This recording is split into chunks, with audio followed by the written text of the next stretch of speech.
আজকে স্পষ্ট করে একটি কথা বলতে চাই, ৭২-৭৫-এর শাসনামল সে তো দারিদ্র্যের তীব্র পশাঘাতে জর্জরিত হওয়ার শাসনামল, সে তো প্রতিটি মা বোনকে ৭২-৭৫-এর শাসনামলে বাসন্তী বানানোর ইতিহাসের শাসনামল। মা তার সন্তানের ক্ষুধা মিটাতে না পেরে কচুর লতি সিদ্ধ করে তাতে বিষ মিশিয়ে সপরিবারে সেদিন আত্মহত্যা করেছিল। পত্র পত্রিকার পাতা খুললেই আপনারা সেদিন দেখবেন। তাই তো রফিক আজাদ বলেছিল, ভাত দে হারামজাদা নইলে মানচিত্র খাবো।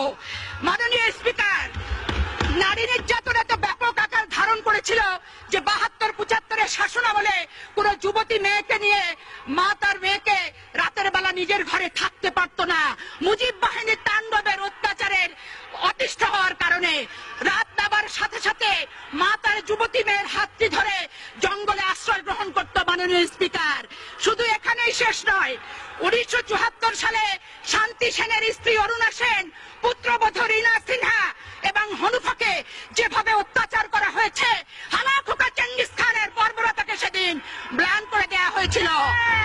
যুবক ছেলেরা যাতে প্রতিবাদ করতে না পারে, রাতের বেলা রক্ষী বাহিনী দিয়ে বাড়িতে বাড়িতে তল্লাশি করা হয়েছে।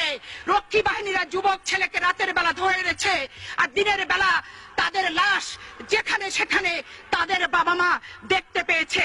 আজকে কথায় কথায় যারা বলেন যে জিয়াউর রহমান নাকি বাংলাদেশে খুনিদের খুন করেছে, আজকে তাদের উদ্দেশ্যে বলতে চাই, ৭২-৭৫-এর শাসনামল তৎকালীন পত্র পত্রিকা, বিদেশি বিশেষজ্ঞদের, জার্নালিস্টদের যদি মন্তব্য করেন, নিজের চেহারাটা আয়নায় আপনারাই সত্যিকার অর্থে দেখতে পাবেন যে ৭২-৭৫ সালে কারা বাংলাদেশে খুনের রাজত্ব কায়েম করেছিল।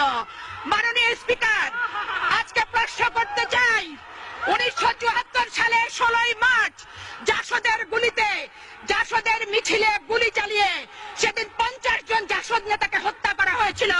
শুধু তাই নয়, জাসদের অফিসে সেদিন আগুন ধরানো হয়েছিল, তাদের পত্রিকা গণকণ্ঠ সেদিন সিজ করা হয়েছিল।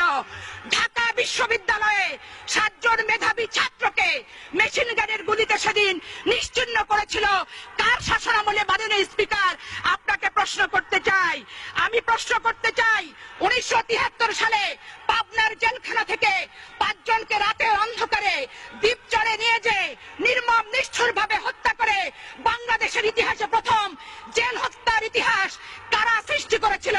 মাননীয় স্পিকার, আজকে প্রশ্ন করতে চাই, মাননীয় স্পিকার, আপনার মাধ্যমে সরকারি দলকে সমগ্র বাংলাদেশে শেষ করবেন। আওয়ামী লীগ দুঃশাসন